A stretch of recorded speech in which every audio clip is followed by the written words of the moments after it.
Facebook Boxing Bros. Welcome to the show. Facebook Boxing Bros. The page that got the glow. Can you feel it? Our love for boxing, we cannot conceal it.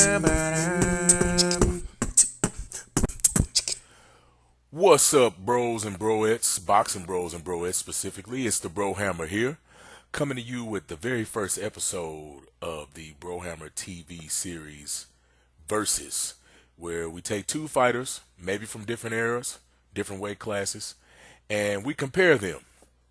And as you can see from the picture, you know what we're about to get into. So, first off, what made me want to do this? Well, Roy Jones, my all-time favorite boxer, he retired on Friday. I hope he retired for real this time. It's about time. He went out with a victory. He fought in the same venue that he fought in to start off his career. And he pretty much won every round against a guy that I had never heard of. Can't think of his name right now. Don't have it in front of me, and I'm not about to look it up. But anyway, hats off to Roy. You had an excellent career, gave us a lot of thrills, and I'll be excited to see you go into that Hall of Fame first ballot in 5 years. With that said, Roy had some very interesting comments this week leading up to his final bout, where he feels that he is the greatest fighter pound for pound of all time.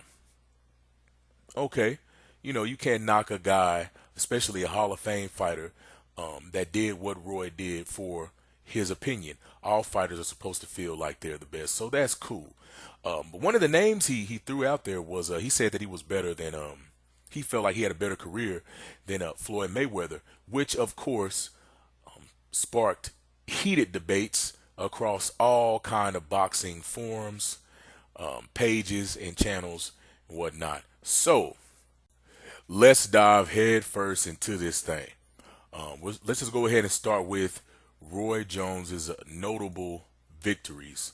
The best names on his resume, in my opinion, would be Bernard Hopkins, who he beat for his first title at middleweight, 160 pounds. One loss, Bernard Hopkins. James Toney, in his first fight at super middleweight, he took on Toney, who was regarded as a #1 pound for pound fighter at the time. He had no losses and 2 draws, I believe, at the time, and he pretty much dominated James Toney, even knocking him down in the 3rd round with a very classic and famous chicken feint type of move that Roy got from his hen fighting. He's into the gamecock fighting and everything.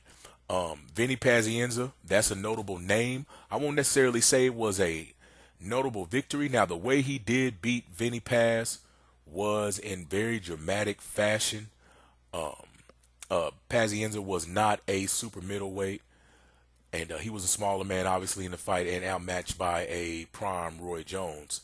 Mike McCallum, another guy that was past his prime that Roy fought. Roy claims he fought him because, Mike needed money. He was a friend, and he went ahead and took the fight with Mike McCallum, but he dominated him as well. Montel Griffin was actually a very good victory for Roy. As a lot of you boxing fans know, Roy's first loss was by DQ when he hit Griffin while Griffin was down on the knee. He got disqualified in that fight.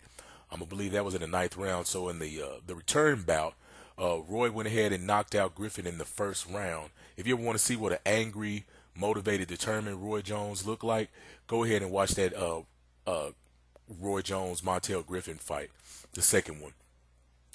Lou DeVal was also a good win. I believe he had 1 loss at the time, and he was the first man to actually knock down Roy Jones. Knocked him down in his prime, 1998. But Roy went on to dominate the rest of that fight. Virgil Hill was also a pretty good fighter in his day at light heavyweight. I believe Virgil had 2 losses at the time when Roy fought him. And this is the famous fight where Roy basically knocked out Virgil with a body shot. I believe he broke several of his ribs. It's on all the Roy Jones highlight reels. You can see Virgil wincing in pain. Looked like it was very painful. Observers at ringside said it sounded like a gunshot went off when Roy caught him with that body shot, or a shotgun went off. Eric Harding was also a good win. Eric Harding was undefeated at the time when he fought him. Not really known. There wasn't a lot of big names in the light heavyweight division at the time. Julio Cesar Gonzalez was actually a pretty good win as well. He was a title holder at 175 pounds and was undefeated when Roy beat him. This was right, maybe his second fight before he, not second fight, excuse me, his second to last fight before he moved up to heavyweight. And let's move on to that. John Ruiz, which a lot of people don't try to, give him half credit for, because Ruiz wasn't regarded as one of the best heavyweights, but he was a heavyweight title holder at the time with the WBA belt. Roy was moving up from light heavyweight. He only weighed in at 193 pounds on fight night or at the weigh-in. John Ruiz weighed in at 226 pounds, so that is a full 33 pounds that Roy gave up on fight night. I mean, I know John Ruiz isn't highly regarded, but that is a very impressive feat, and it made him the first man in 100 years to start his career at middleweight and win a heavyweight title. The first man doing it 100 years ago was Bob Fitzsimmons. Roy moved back down to light heavy, and he faced Antonio Tarver the first bout. Roy barely won this fight, and the decision was a bit disputed, just because one of the scorecards was a draw. The other one was 115-113, and I think there was one that was like 117-111, and the fight really wasn't that wide. It was very close. Roy had to dig down and win the championship rounds of that fight to retain his status as a light heavyweight kingpin. Next notable win came years after that in 2008 when he beat a out of retirement Felix Trinidad at a catchweight of 170 pounds, the highest weight that Felix had ever fought at, and he was coming out of retirement, like I said. So those are the notable wins on Roy Jones's resume. Now, moving on to Floyd Money Mayweather Jr.'s significant wins throughout his career. And man, just looking at this list, it's kind of ridiculous. It's a lot. So the first notable win I would say would be for for Floyd would be from Gennaro Hernandez, who he fought at 130 pounds. Gennaro was 38-1 with one draw at the time. He was undefeated at 130 pounds, and that was Floyd's first title about a year and a half after he turned pro. Second notable win will be against Diego Corrales, who was undefeated at the time. Let's see, Arturo Gatti. He fought Arturo at 140, stopped him in the sixth. Zab Judah was also a good win. Zab was only 34-3 at the time. Oscar De La Hoya at 154 pounds was a solid win for Floyd. On Ricky Hatton, good win. Ricky was undefeated, 43-0. Juan Manuel Marquez, 50-4. Never been stopped. Mexican legend, one of the greatest fighters of all time, in my opinion. Sugar Shane Mosley, he was 38 years old, but Shane had never been stopped in any fight. He was coming off a big win against Margarito. That was a solid win for Floyd. We're going to skip over Victor Ortiz, even though Ortiz was 29-2 at the time. He's just not in the same class as a lot of those other guys. Miguel Cotto at 154 pounds. Miguel Cotto, 37-2. The losses against Margarito, and Manny Pacquiao when he was a Super Pac-Man. Let's see, Canelo Alvarez, very good win. He took Canelo's Canelo was 42-0 at the time. They met at a catchweight of 152 pounds, which Canelo asked for. He said he would come to 150, so no excuses for that win. Floyd dominated Canelo. He beat Maidana twice.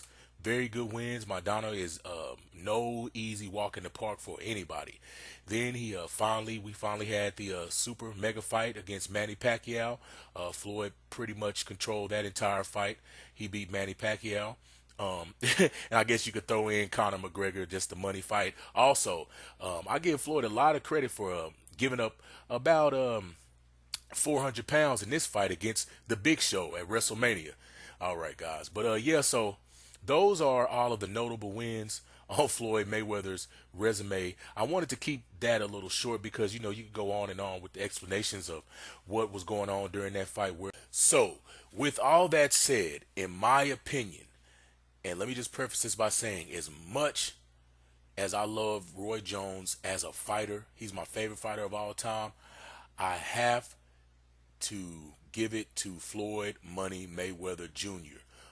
The sustained level of excellence throughout his career, once he started fighting at the championship level, I think as the years go on, it's going to get more and more appreciated by more fans and detractors.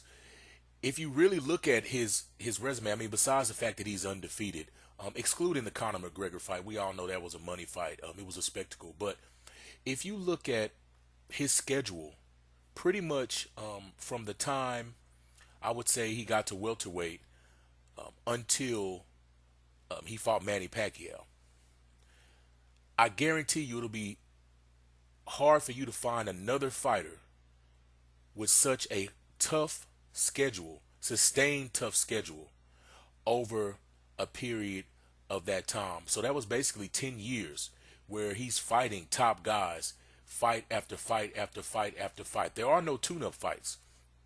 You know, Victor Ortiz, he may not go down in the Hall of Fame, but he was a WBC champion when Floyd met him by beating an undefeated Andre Berto. That was a really good fight. He fought a good Victor Ortiz. That wasn't a tune-up fight. Robert Guerrero, that wasn't a tune-up fight. Every single fight that he had from De La Hoya on, I could say, or I mean, really, Baldomir was a good win. You know, of course, he's flat-footed and everything. The style matchup wasn't in Baldomir's favor, but Floyd's sustained level of excellence throughout the latter half of his career, I mean, it's unparalleled when you really look at his resume. And I mean, just compared to Roy Jones, Roy never really had any tough challenges, so that's why he kind of had to do things like, I'm going to play a basketball game in a semi-pro league before I have a fight and get a knockout in the fight. Just different little things. And there were certain guys that Roy didn't fight that he could have fought, and he just never had that big career-defining fight. Besides the John Ruiz fight, I think that would be the career-defining fight for Roy. But as far as just sustained excellence throughout his career, you have to give it to Floyd Mayweather. So for round one, who had the better career? Floyd Money Mayweather. He beats out my favorite fighter, Roy Jones, in my opinion. But let me know what you guys think in the comment section. Do you think Floyd had the better career, or do you think Roy Jones had the better career? So we're going to come with the second round, round two, which is going to be who had the better peak. Now that's going to be interesting, or who had the better prime, you could say. But yeah, as always, drop a comment in the comment section. Share, like, again, comment, and subscribe. It's the BroHammer signing out.